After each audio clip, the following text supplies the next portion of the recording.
Dear students and dear friends, स्वागत है अपने चैनल पॉलिटिकल साइंस एसपीएम में। आइए अब हम सॉल्व करते हैं बीए फोर्थ सेमेस्टर एजुकेशन का सेकंड पेपर है और इस पेपर का नाम है साइकोलॉजिकल पर्सपेक्टिव ऑफ एजुकेशन और पेपर कोड है इसका EDU 204। ये पेपर आपका 3 जून 2023 को संपन्न हुआ। इसी का आज हम आंसर की देखते हैं, चेक करते हैं, इसको सॉल्व करते हैं और आप अपना आंसर चेक कर लीजिए कितने आपने क्वेश्चन सही किए। आगे बढ़ने से पहले एक रिक्वेस्ट है, अगर आप चैनल पर नए हैं या पहली बार विजिट कर रहे हैं प्लीज़ आप चैनल को सब्सक्राइब कीजिए, साथ ही वीडियो को पूरा देखिए और अपने दोस्तों में भी शेयर कीजिए। क्वेश्चन नंबर 1 है, मानसिक मंदता का सामान्य अर्थ क्या है? तो जो मेंटल रिटार्डेशन है उसका क्या अर्थ होता है? तो जो मानसिक मंदता है उसका सामान्य अर्थ ये है कि औसत से कम मानसिक योग्यता, जो कि less than average mental ability को ही हम मानसिक मंदता या मेंटल रिटार्डेशन बोलते हैं। इसलिए इसका आंसर ऑप्शन ए सही होगा। क्वेश्चन नंबर 2 है, मानसिक मंद बच्चों के लिए प्रयुक्त अन्य शब्द क्या है? अल्प बुद्धि, विकल बुद्धि, धीमी गति से सीखना या उपयुक्त सभी। जो मेंटली रिटार्डेड चिल्ड्रन होता है या लर्नर होता है उसको हम क्या बोलते हैं? एक तो मेंटल डेफिशिएंट, मेंटली हैंडीकैप्ड और स्लो लर्नर बोलते हैं। इसलिए इसका आंसर ऑप्शन डी उपयुक्त सभी सही होगा। क्वेश्चन नंबर 3 है, मानसिक मंद बुद्धि वाले बालकों के लिए बुद्धि लब्धि का विस्तार क्या है? यानी जो आपकी मानसिक मंद बुद्धि होते हैं या मेंटल रिटार्डेड लर्नर होता है उसका जो IQ है क्या होता है? तो उसका IQ 50 से 70 के बीच में होता है। तो जिस चाइल्ड या लर्नर की IQ या मानसिक बुद्धि लब्धि 50 से 70 के बीच होता है तो उसको हम मेंटली रिटार्डेड या मानसिक मंद बुद्धि बोलते हैं। क्वेश्चन नंबर 4 है, शिक्षा में बालक के पिछड़े होने का क्या कारण हो सकते हैं? किस वजह से जो बच्चा है शिक्षा में पिछड़ जाता है? ऑप्शन देखिए, सामान्य से कम शारीरिक विकास, शारीरिक दोष या शारीरिक रोग। तो इसका आंसर होगा ऑप्शन ए, बी और सी, तीन होगा। इसलिए ऑप्शन डी सभी ABC। क्वेश्चन नंबर 5 है, किसने कहा कि सीखना व्यवहार में उत्तरोत्तर सामंजस्य की प्रक्रिया है? तो ये परिभाषा आपका स्किनर के द्वारा दिया गया। क्वेश्चन नंबर 6 है, सीखने को विकास की प्रक्रिया किसने कहा है? यानी बहुत ही प्रसिद्ध कोट है और फेमस कोट है कि learning is the process of development. किसने कहा? तो ये कथन आपका वुडवर्ड साहब का है। ऑप्शन ए राइट आंसर होगा। क्वेश्चन नंबर 7 है कि सीखने के उद्देश्य का क्या अर्थ है? अधिगम अनुभव, संक्षिप्त परिणाम, शैक्षिक उपलब्धि या लक्षित सीखने के परिणाम। तो जो आपका लर्निंग ऑब्जेक्टिव है उसका क्या मतलब होता है कि लर्निंग एक्सपीरियंस होता है, यानी ऑप्शन ए सही होगा। क्वेश्चन नंबर 8 है, सीखने का एक बहुत ही उपयोगी सिद्धांत यह है कि एक नई प्रक्रिया प्रतिक्रिया को मजबूत किया जा सकता है। क्या? पुनर्बलन से, विभेदक उद्दीपन से या दंड से या प्रतिपुष्टि से। यानी सीखने के जो उपयोगी है, कितना कोई लर्नर सीख रहा है उसके लिए उपयोगी कितना, उसको और प्रभावी हम किसके थ्रू बना सकते हैं? तो पुनर्बलन, इसको हम रीइंफोर्समेंट कहते हैं। ऑप्शन ए सही होगा। क्वेश्चन नंबर 9 है, प्रशिक्षण द्वारा व्यवहार को ठीक करने की प्रक्रिया के रूप में क्या माना गया है? शिक्षण, अधिगम, प्रेरणा या निर्देश। तो इसका आंसर होगा ऑप्शन ए शिक्षण। क्वेश्चन नंबर 10 है, एक कक्ष में विविध विद्यार्थियों के लिए सर्वाधिक प्रेरक और अर्थपूर्ण अधिगम कार्य है। क्या होगा? तो इसका आंसर होगा ऑप्शन बी मध्यम रूप से चुनौतीपूर्ण। क्वेश्चन नंबर 11, बच्चे के मानसिक स्वास्थ्य को प्रभावित करने वाले कारक हैं या कौन कौन से हैं? तो बच्चे का जो मानसिक स्वास्थ्य है उसको प्रभावित करने वाले क्या कारण है? एक तो आनुवंशिक गुण है, शारीरिक स्वास्थ्य भी है और शारीरिक दोष भी है। इन सभी तीनों की वजह से बच्चे का मानसिक विकास प्रभावित होता है। इसलिए इसका आंसर ऑप्शन डी उपरोक्त सभी सही होगा।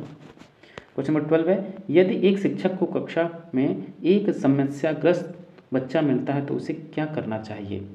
उसे बच्चे को तुरंत घर भेज देना चाहिए, बच्चे की उपेक्षा करनी चाहिए या बच्चे को दंड देना चाहिए या बच्चे को परामर्श देना चाहिए? तो इसका आंसर होगा ऑप्शन डी बच्चे को परामर्श देना चाहिए। क्वेश्चन नंबर 13 है, निम्नलिखित में से कौन सी समस्या समाधान में बाधा नहीं है?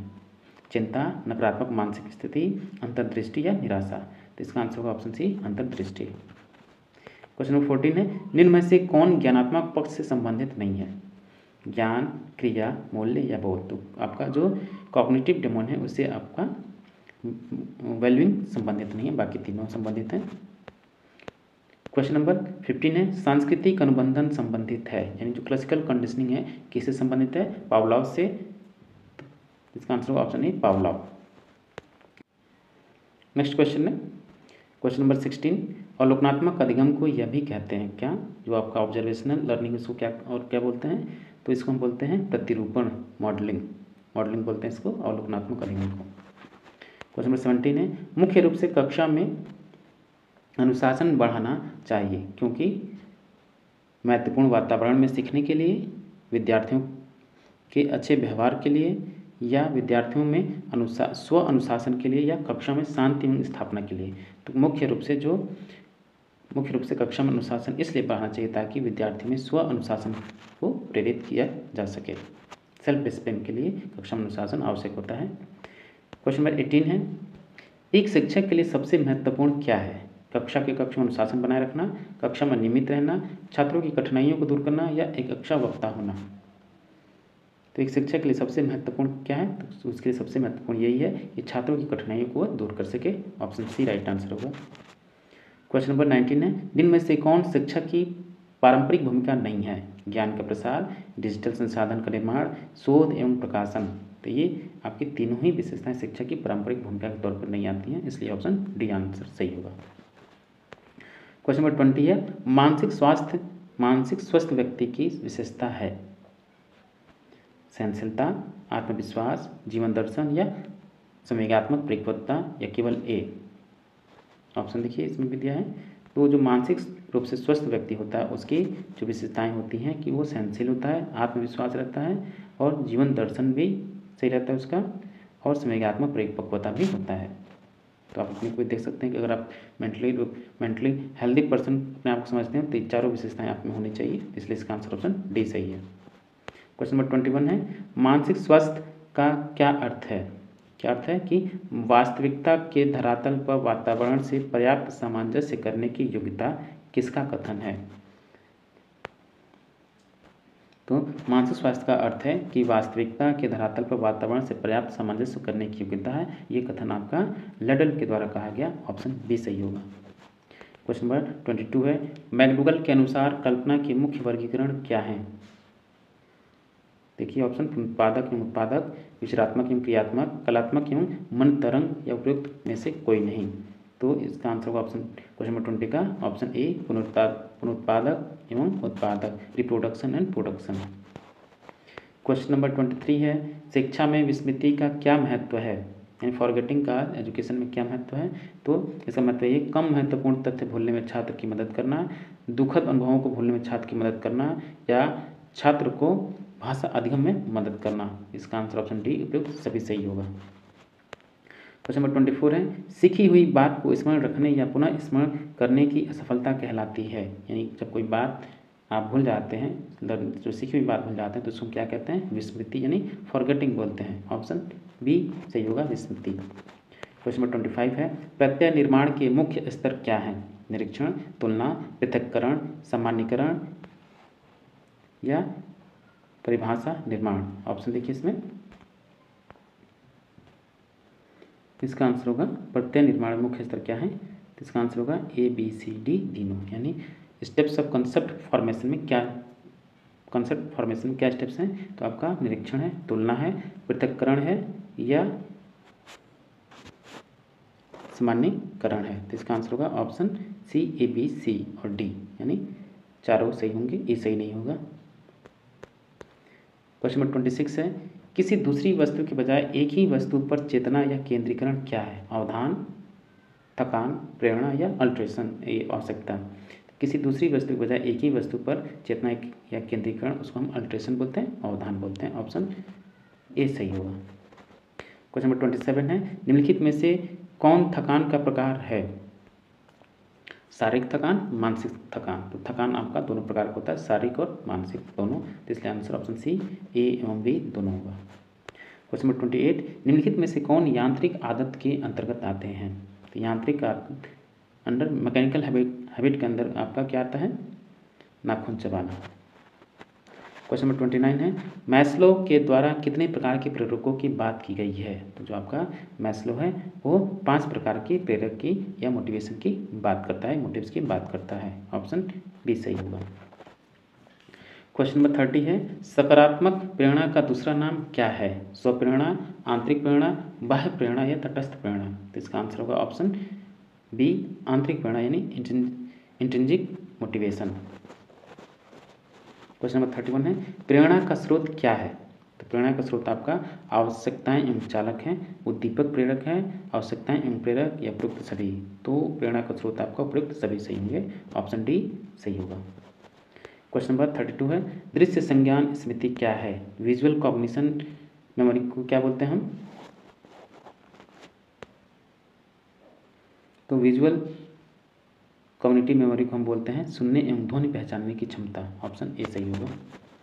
क्वेश्चन नंबर 33 है, प्रेरणा की प्रक्रिया जुड़ी हुई है। प्रेरणा की प्रक्रिया किससे जुड़ी हुई है? आवश्यकता पदानुक्रम सिद्धांत, द्विकारक सिद्धांत, वर्ग सिद्धांत या प्रत्याशा सिद्धांत। तो जो आपकी मोटिवेशनल प्रोसेस किससे संबंधित है? नीड ऑफ हायरार्की थियरी से संबंधित है, ऑप्शन ए राइट आंसर होगा, आवश्यकता पदानुक्रम सिद्धांत। क्वेश्चन नंबर 34 है, शिक्षा मनोविज्ञान के अनुसार मानव का आधारभूत व्यवहार है। क्या है? तो मानव का आधारभूत व्यवहार शिक्षा मनोविज्ञान के अनुसार प्रेरणा एवं धारणा है, स्मृति एवं सोच है, ध्यान एवं रुचि है। इसका आंसर ऑप्शन डी उपरोक्त सभी सही होगा। क्वेश्चन नंबर 35 है, विशिष्ट बालकों की श्रेणी में निम्न में से किसे सम्मिलित किया जाता है? प्रतिभाशाली बालक, पिछड़े बालक, मंदबुद्धि बालक या उपरोक्त सभी। तो जो आपके एक्सेप्शनल चिल्ड्रन होते हैं या लर्नर होता है उसको हम प्रतिभाशाली बालक भी बोलते हैं, पिछड़े बालक भी बोलते हैं, मंदबुद्धि बालक भी बोलते हैं। इनको हम विशिष्ट बालकों की श्रेणी में रखते हैं। इसका आंसर ऑप्शन डी उपरोक्त सभी सही होगा। क्वेश्चन नंबर 36 है, सीखने की धीमी गति किस प्रकार के बालक का गुण है? तो मानसिक मंदबुद्धि जो मेंटली रिटार्डेड चाइल्ड होता है उसकी जो सीखने की गति है धीमी गति होती है, ऑप्शन बी सही होगा क्वेश्चन नंबर 36 का। क्वेश्चन नंबर 37 है, जिन स्मृतियों को बिना अनुभव के मन में रखा जाता कहलाती हैं।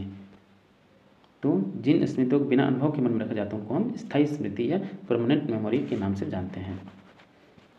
क्वेश्चन नंबर 38 है, प्रतिभाशाली बालक की बुद्धि लब्धि क्या होती है? यानी जो आपका गिफ्टेड चाइल्ड होता है उसकी IQ यानी इंटेलिजेंट क्वेश्चन कितना होगा? 130 से 70 के बीच होता है। जिसकी IQ 130 से 70 के बीच होती है उसको हम प्रतिभाशाली बालक बोलते हैं या गिफ्टेड चाइल्ड बोलते हैं।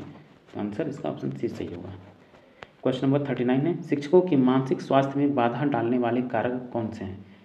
तो शिक्षकों के मानसिक स्वास्थ्य में बाधा डालने वाले कारक आपकी आर्थिक कठिनाई है, पद की असुरक्षा है, कार्य एवं भार है। इसलिए इसका आंसर ऑप्शन डी सही होगा उपरोक्त सभी। क्वेश्चन नंबर 40 है, निम्न में से कौन सा अनुभव तथा प्रशिक्षण के द्वारा व्यवहार में परिमार्जन है? तो अनुभव तथा प्रशिक्षण के द्वारा व्यवहार में परिमार्जन आपका अधिगम है, यानी ऑप्शन बी सही होगा। डियर स्टूडेंट, ये था आपका EDU 204 का आंसर की या सॉल्व पेपर जिसको अभी हमने सॉल्व किया। आप इससे अपने आंसर मिला लीजिए कितने आपके सही हो रहे हैं और प्लीज़ आप कमेंट बॉक्स में अवश्य कमेंट करें कि आपके कितने क्वेश्चन सही हैं। जाते जाते एक और रिक्वेस्ट, अगर आप पहली बार चैनल पर आए हैं या अब तक आपने सब्सक्राइब नहीं किया तो प्लीज़ आप चैनल को सब्सक्राइब कर लीजिए और अपने दोस्तों में अधिक से अधिक इसको शेयर कीजिए। मिलते हैं आपसे नेक्स्ट वीडियो में and thank you for watching.